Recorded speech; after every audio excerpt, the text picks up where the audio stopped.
Hello दोस्तों, good morning all of you. Welcome to IT online education. मैं आपका दोस्त हेमंत गौड़ आपके लिए एक बहुत बेहतरीन नोटिफिकेशन लेकर के आया हूं, सूचना लेकर के आया हूं। आप देखिए, इसमें पूरा हम सिलेबस की एनालिसिस किए हैं। जैसे एसएससी जीडी 2022 की जो वैकेंसी आई हुई है उसके बारे में हम पूरा डिस्कशन किए हैं, ठीक है। और इस पूरी जानकारी यानी विस्तृत जानकारी आपको मिलेगी। कुछ उम्र की भी बातें होंगी क्योंकि कुछ उम्र भी बढ़ा हुआ है, यानी कुछ वर्ष छूट भी मिला है, तो वो कितना छूट मिला है ये सारी बात हम इस वीडियो में करेंगे। तो आप वीडियो को शुरू से अंत तक जरूर देखें, तभी आपको पूरा जानकारी मिल पाएगा, ठीक है दोस्तों। तो चलिए अब हम स्टार्ट करते हैं, क्योंकि आज सिलेबस के बारे में जब हम चर्चा कर देंगे तब हम आपको आगे विस्तृत क्लासेस स्टार्ट कराएंगे।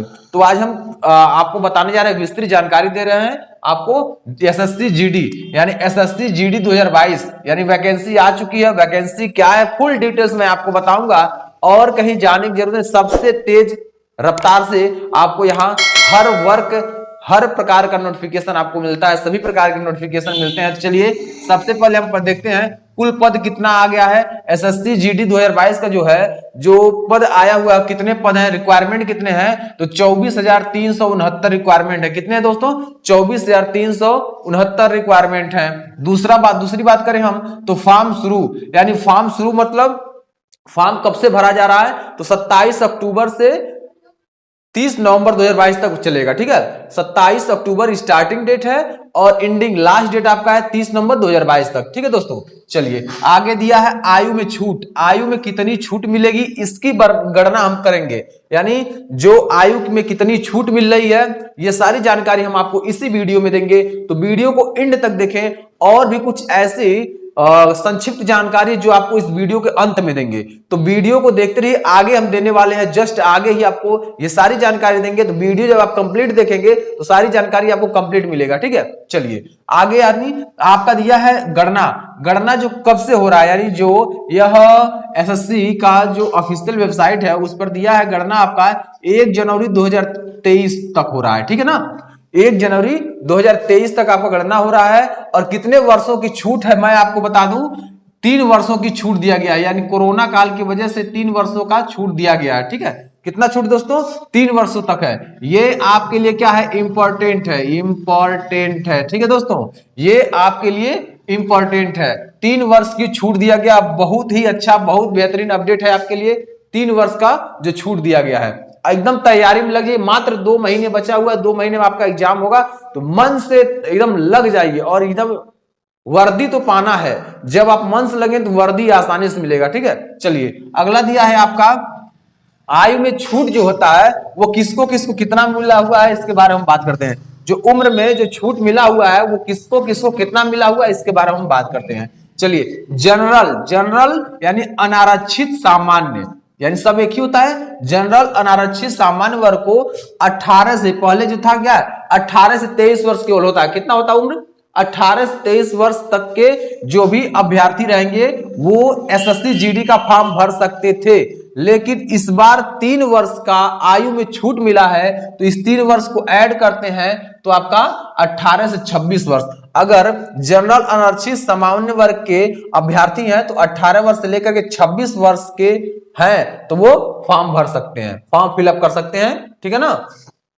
यहां आपका 3 वर्ष का छूट मिला, इस बात का विशेष ध्यान रखिएगा, क्योंकि बहुत से लोगों को पता नहीं है और वो लोग सोच रहे हैं कि हम 24 साल के हो गए हैं तो हम नहीं भर पाएंगे, हम 25 साल के हो गए हैं नहीं भर पाएंगे। लेकिन सही जानकारी सही चैनल से लेंगे जब आप, तो आप उस भर्ती के लिए, आप उस रिक्वायरमेंट के लिए एलिजिबल हैं, ठीक है।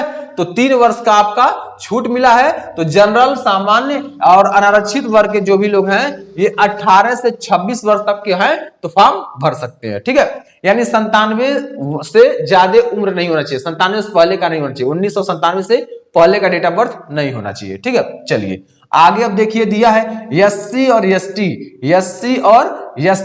तो एससी और एसटी क्या है, 18 से 23 वर्ष इनका भी था। कितना था? 18 से 23 वर्ष इनका भी था, प्लस 5 वर्ष इनको छूट मिलता है। कितने वर्ष? 5 वर्ष छूट मिलता है। और 3 वर्ष जो ये छूट मिला इसको भी ऐड कर देते हैं तो आपका कितना हो गया?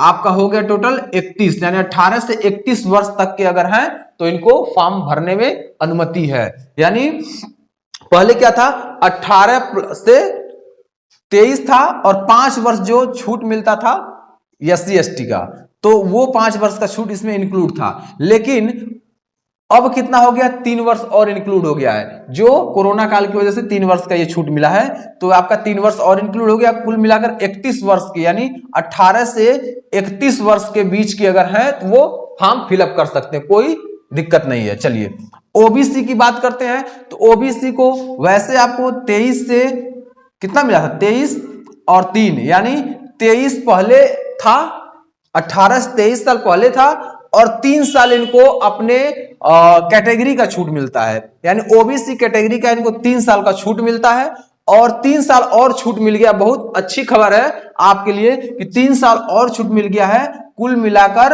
आपका अब 29 वर्ष तक आप हैं तो फॉर्म भर सकते हैं। 18 से 29 वर्ष तक की उम्र है आपका तो फॉर्म भर सकते हैं। बहुत से लोगों को यह जानकारी नहीं होगा कि वह 18 से 29 तक के हैं तो फॉर्म भर सकते हैं। वो सोचते होंगे कि 23 और 3 जोड़ दिए 26 साल के ही लोगों को केवल छूट मिलेगा, या 26 साल के उम्र है तभी आप फॉर्म भर सकते हैं ना, ऐसा नहीं है। आपको 18 से और 29 साल के हैं तब आप फॉर्म भर सकते हैं, जैसा कि आपका ये 3 वर्ष का और छूट मिला है इसके अकॉर्डिंग। ठीक है दोस्तों, उम्मीद है ये आपका जो छूट मिला है इसका लाभ जरूर लेंगे और फॉर्म आप भरेंगे। ठीक है, और वैकेंसी थोड़ा सा कम आया हुआ है, इस बात का चर्चा, क्योंकि इसके पहले सभी लोग चर्चा यही कर रहे थे, सभी लोग यही जान रहे थे कि वैकेंसी जो आएगी आपका 50,000 के आसपास वैकेंसी होगी, लेकिन 50,000 के आसपास वैकेंसी नहीं आई। ये आपका 24,369 वैकेंसी केवल आई हुई है। ठीक है, ठीक है, कोई बात नहीं, हम लोग उसी को प्रिपेयर करेंगे और बहुत अच्छे तरीके से आपकी तैयारी होगी।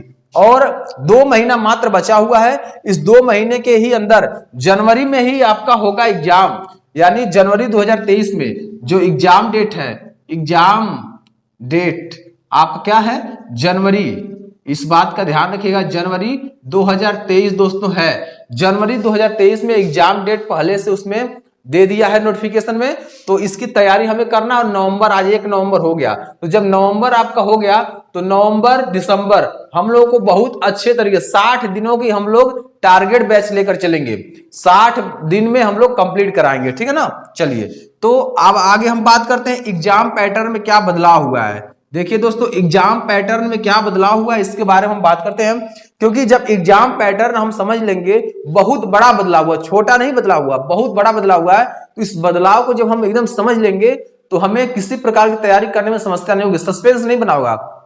जैसे अभी इसके पहले जो वैकेंसी आई थी पहले की, तो 100 प्रश्न करने होते थे, 25 प्रश्न 4 विषय होता था। ठीक है ना, यानी एक विषय में कितने प्रश्न होते थे, 25 प्रश्न, यानी 4 विषय होता था, 4 विषय होता था, और 25, एक विषय में 25 प्रश्न होते थे। कितने, एक विषय में 25 प्रश्न होते थे, 25 प्रश्न होते थे दोस्तों। ठीक है, 25 प्रश्न मतलब अगर आप रीजनिंग पढ़ रहे हैं तो रीजनिंग से जो है 25 प्रश्न आएगा, हिंदी से 25 प्रश्न आएगा, और मैथ से 25 प्रश्न आएगा, और जनरल साइंस से, जीके से 25 प्रश्न आएगा, यानी सब में से 25-25 प्रश्न आएगा। ठीक है दोस्तों, तो आगे ये जो आपका सिलेबस था, हमने सिलेबस के बारे में, यानी 4 सब्जेक्ट और कितने विषय रहेंगे, 4 विषय रहेंगे, और आपके 25-25 100 प्रश्न थे।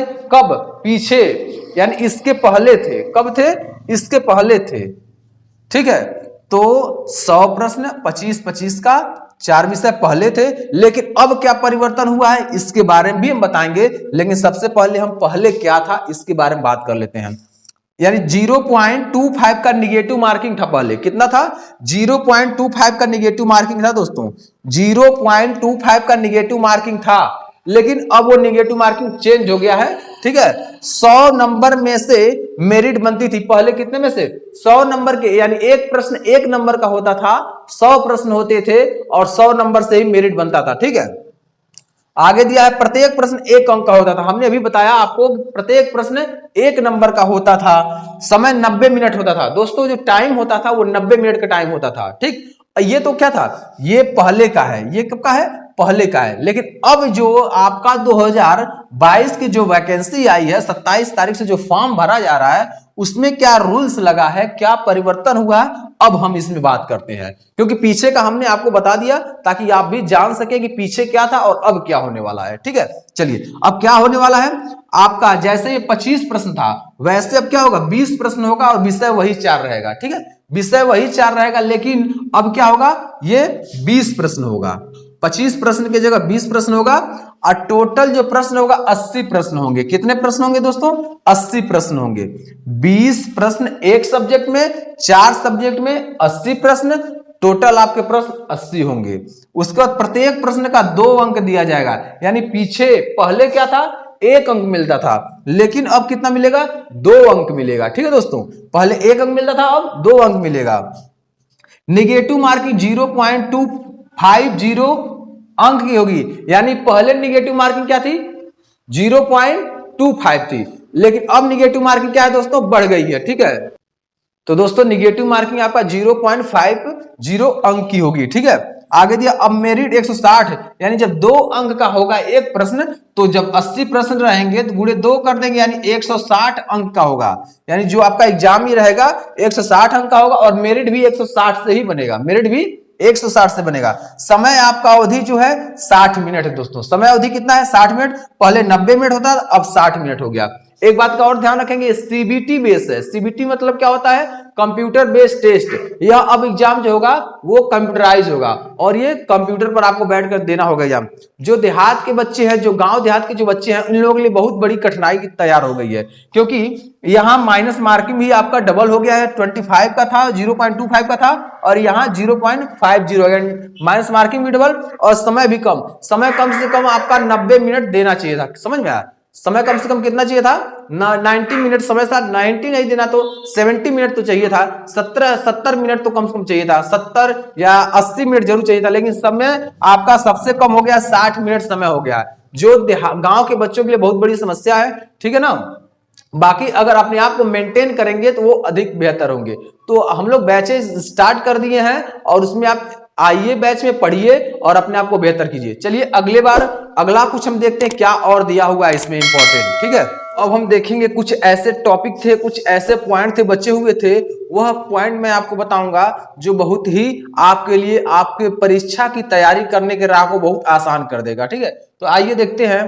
पेपर यानी पेपर में 60 दिन बचे हैं, केवल 60 दिन बचे हैं। नोटिफिकेशन आ चुका, फॉर्म फिलअप होना स्टार्ट हो गया है और आपके बचे कितने 60 दिन में ही आपको पूरे एग्जाम की तैयारी करना है। 60 दिन में ही आपको पूरे एग्जाम की तैयारी करना है। तो जनवरी 2023 में इसका डेट फिक्स हुआ है, जनवरी 2023 में ही आपका पेपर है, यानी आपका नवंबर दिसंबर जनवरी में पेपर 2 महीना मात्र बचा, यानी मात्र 60 दिन बचा हुआ है। ठीक है, इसी में आपको अपने तैयारी को बेहतर लेवल पहुंचाना है। आगे दिया है चैप्टर, यानी चैप्टर शुरू करने से पहले दोस्तों, चैप्टर शुरू करने से पहले उस चैप्टर का प्रीवियस ईयर पेपर जरूर पढ़ें, प्रीवियस ईयर जरूर देखें।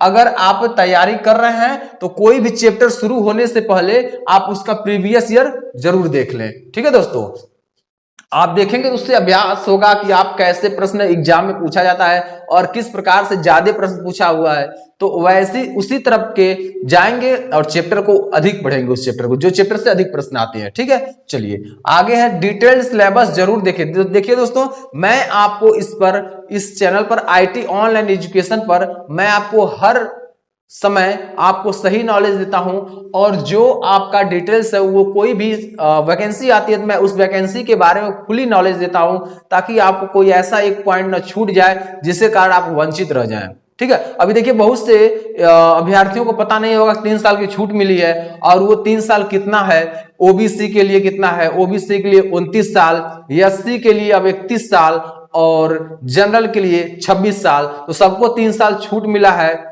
ठीक है, वो कैटेगरी छूट होने के बाद भी 3-3 साल सबको छूट मिला है। ठीक है दोस्तों, तो ये सारी जानकारी मैं आपको देता हूं ताकि आप वंचित ना हो। ठीक है, दिन प्रतिदिन आप ग्रोथ करें और आप इस चैनल से जुड़िए। सभी प्रकार के टीचर फैकल्टी मेंबर जुड़ करके आपको तैयारी करने में लगे हुए हैं ताकि आपका बेस्ट हो और जल्द से जल्द आप वर्दी पा जाए। चलिए आगे, अब आपको अपना प्रतिदिन का टाइम टेबल सेट करना है, यानी आपको कम से कम 7 से 8 घंटे पढ़ना है, ये अपना टाइम टेबल सेट करना है।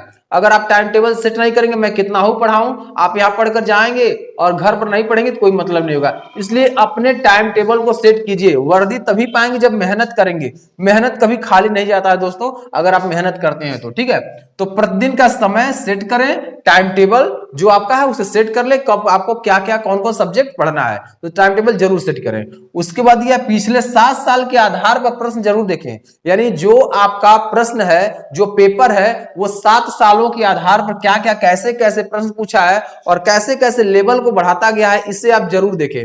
जब आप उस सेट को देखेंगे तो आपको पता चलेगा कि लेवल कैसे पूछ रहा है, उसी लेवल में आप तैयारी करेंगे। समझ में आया?